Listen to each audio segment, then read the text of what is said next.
Chapter 12. I came to the party. Happy birthday, dear Amy, Aunt Claire started to sing as Amy came into the kitchen, then stopped short. You guys look terrible. Don't tell me you're coming down with something. Not the day of your party. I'm fine. Amy tried to sound as if she didn't have a thing on her mind, except for being a year older. I just didn't sleep very well. I should think not. Aunt Claire put a hand on Amy's forehead. You're not feverish, but what circles under those eyes? Why couldn't you sleep, for heaven's sake? Amy sat down and busied herself with cereal, sliced bananas, and milk. I guess I was just excited about the party, she lied. It's really nice of you to do all this for Ellen and me, Aunt Claire.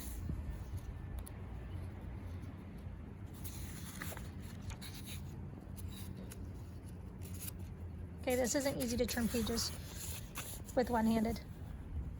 You know I love it, Aunt Claire said. It's great to have a daughter even when it's just for a short time. And it'll be nice to having Ellen stay overnight too. Did you find a blanket for her? Amy gulped. I'll get it as soon as I am through eating, she promised. It was so dark up there last night, so I decided to wait till morning to get one. Well, never mind, I'll do it. Aunt Claire poured coffee into a mug, old-fashioned mug, and then lifted her lips. I was just feeling lazy by the time we finished making the fudge last night. Today, I'm bursting with energy. Amy shook her head quickly. No, I'll do it. I want to. Aunt Claire mustn't go upstairs.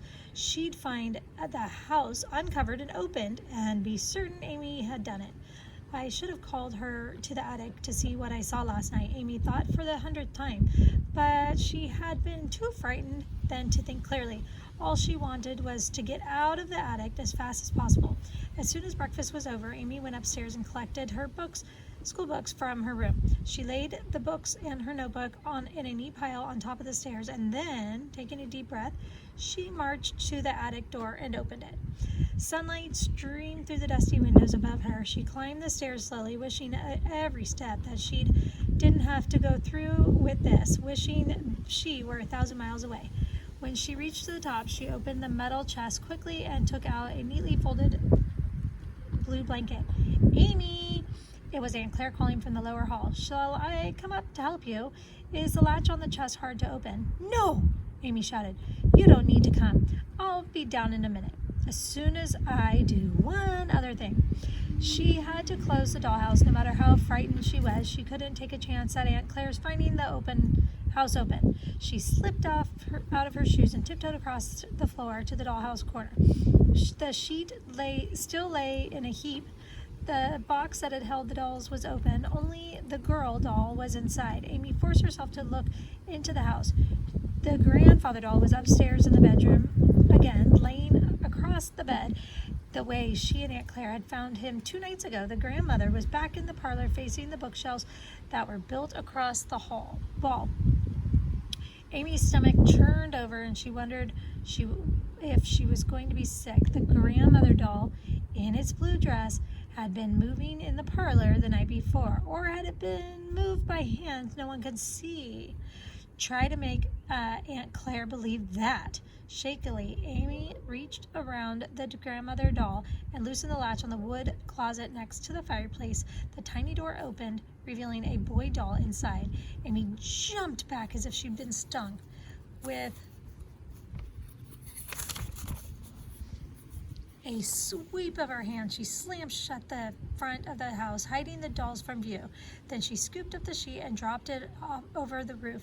With the toe of her sneaker, she flipped the cover of the doll box and pushed the box back out of sight. Amy, what are you doing up there? You have a phone call. Coming! Amy ran back to where she left the shoes and a blanket. Aunt Claire was waiting in the second floor hall. You must have looked over every blanket in that chest, she teased. Do you really think Ellen's going to care what color you give her? Amy's knees were still shaking, but it was such a relief to get into the attic. I have the dreaded errand over. And that she felt giddy. Ellen won't care about anything as long as we give her lots of caramel corn, she claimed. She thrust a blanket into Aunt Claire's arms, snatched her school books, and ran downstairs to the telephone. It was her mother, still sounding a little cool, but determined not to spoil the birthday. Excuse me, guys. Have a lovely day, Amy. Your cake is all ready, and I must say it looks beautiful. Thanks, Mom. Luann wants to say happy birthday too. She's right here. Happy birthday, Amy. Luann sounded depressed and could imagine that her mother standing next to the phone, wanting things to be right between her daughters. I'll see you in a couple of days for sure, Amy promised. We'll have a party just the way Mom said, okay? Okay. When she hung up, Aunt Claire was in the hall watching her. I don't see why you have to feel apologetic about the party tonight, she said. I'm sure your mother doesn't want that. Amy shrugged. She knew what her mother wanted. Cheer up. Now, today you're a teenager and they're supposed to have plenty of problems without borrowing extra runs. Right, Amy said. I have to find a boyfriend and think about a career and wear eye makeup and learn all the new dances and get to the school on time. She ran downstairs. See you tonight, Aunt Claire. Today I'm a teenager. Amy said the words to herself as she packed to school. Growing up meant taking responsibilities in what she was doing. She was protecting Aunt Claire from the painful memories and the guilt feelings that upset her so much. And protecting Aunt Claire meant not telling what she'd seen in the attic last night. She couldn't even tell Ellen without feeling like a traitor. She stopped at the intersection while two small girls started in front of her. They giggled as they ran. I used to be like that, Amy thought, when I was a little kid. Suddenly, it seemed so long a time ago. The school day dragged by. Ellen was full of plans for the party. Her mother would deliver all the guests to Aunt Claire's house at 6, and another parent would pick them up, except Ellen, of course, at 11. Sissy Talbot had a fortune-telling game she wanted to bring, and Kathy Sells had talked to her cosmetician aunt into giving her a box full of makeup samples. They could practice making themselves gorgeous. After the pizza, fat and gorgeous, Ellen sighed. Oh well. Aunt Claire made caramel corn, Amy said wickedly, but if you think it's too fattening, Ellen groaned. I'll blow up and burst, but I'll die happy, she said. Oh, and I wish it was 6 o'clock right now. Amy wished too.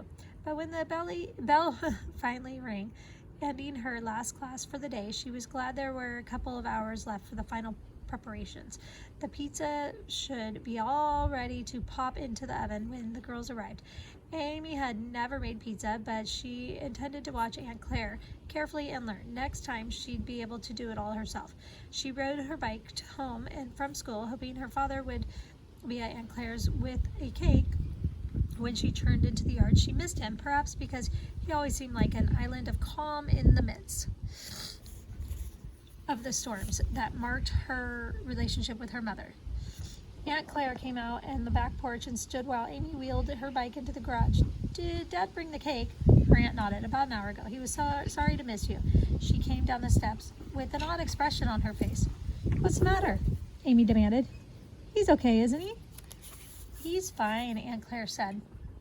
Nothing's wrong. I mean, not really. I just know you're going to be upset and I'm sorry about it. I don't want anything to spoil this evening for you. What is it? Amy followed Aunt Claire's glance and ran up the steps to the back door. Something is wrong, I can tell. She burst into the kitchen and skidded to the stop. Luann was sitting at the table eating cookies and drinking milk.